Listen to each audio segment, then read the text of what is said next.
A disappointing way to start the season for Florida State, to say the least. Ben Spicer, Michael Langston here. But recruits chimed in. They shared their thoughts with our own Matt Lasser. Great story over on warchant.com. And the responses were pretty positive, although it was a negative way to start the season. How are recruits kind of viewing Florida State now after that week 0 defeat to Georgia Tech?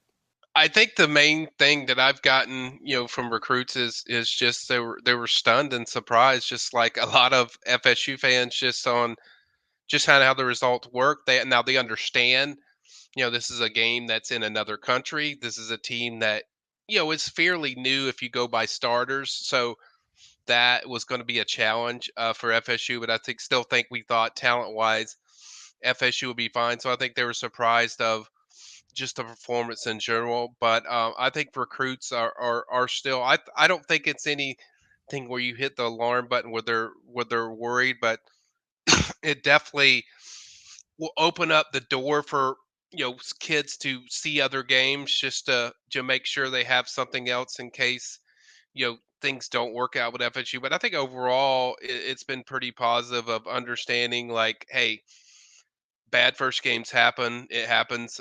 Even go back to even LSU a year ago where they got smashed by FSU and they were a top 10 program for a good portion of that year. So I think overall it's just, they view it as like, hey, we want to see how they respond, how they look. Yeah. And it starts, this weekend when they play, Boston College. And I think that's kind of, I don't think recruiting really impacts too much off of just one game, even if it is negative. We didn't see a lot of that, even when LSU got smashed by FSU, and then the year before when they lost to FSU again.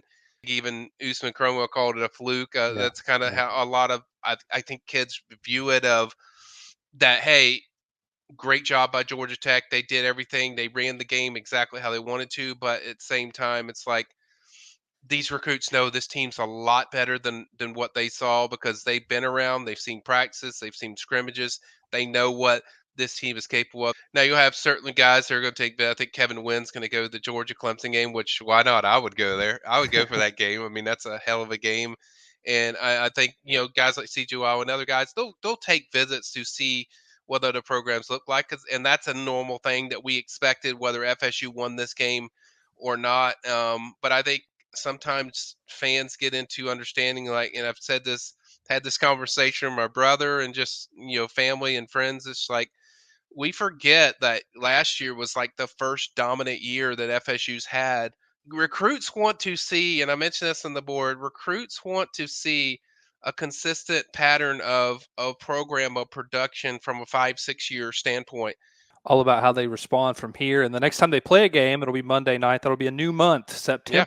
So 3 straight home games, as you alluded to, Michael. What's kind of on the docket for recruiting coming up these next couple weeks? And there's a decision on the horizon as well that's of interest to FSU fans. Yeah, you have Byron Lewis who will decide on September 21st. I think Usman Chromo can probably, so you might get some action with both running backs that might decide in September. I think both of them are very high on FSU. Probably Usman's kind of FSU. I hear more FSU, Auburn, but Georgia's, yeah, don't count them out. I think they're heavily in there, but I think Usman's very high on FSU. I think neither one of them have made like a call like, "Hey, coach, I'm coming." I don't think that's happened yet. So I do feel FSU will get Byron Lewis. Usman's kind of a wait and see where I'm kind of going to see. I'm actually, not to spoil it for me and Ben, but me and Ben are probably going to go see Usman play in a few weeks. So we'll Let's see if go.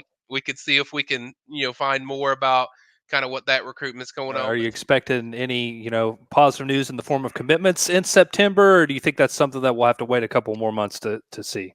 well, I think if they accomplish that stuff and the energy's there, Doak speaks for itself on the game. So I think if your energy's there, your product's going to be there. That usually is, and so yeah, I think they will likely get some good news. I've already shared my thoughts on Byron, but I think it dramatically changes things when kids see the different, from a production standpoint in energy and fire, and that's what FSU, even the moment Norvell's been here, that's what we've saw. We know he has the energy, so it's just about his team showing that. And certainly a massive game, this weekend to kind of get their product back on track. And I think recruiting reflects on that when your product's there. And FSU's the type of team that we've seen it when the product is good. The recruiting is very high of the way people view them. And the good news for them, if you're looking for a good news or silver lining, was recruits still view them like, hey, you know what? We don't think this was a true character, I guess, example of what this team actually is. Because, like I Yeah. said, they've been to practices, they know what these guys look like, and so they now just have to show it. Absolutely. Big thanks to Matt Lasser for gathering those Yes. commit comments.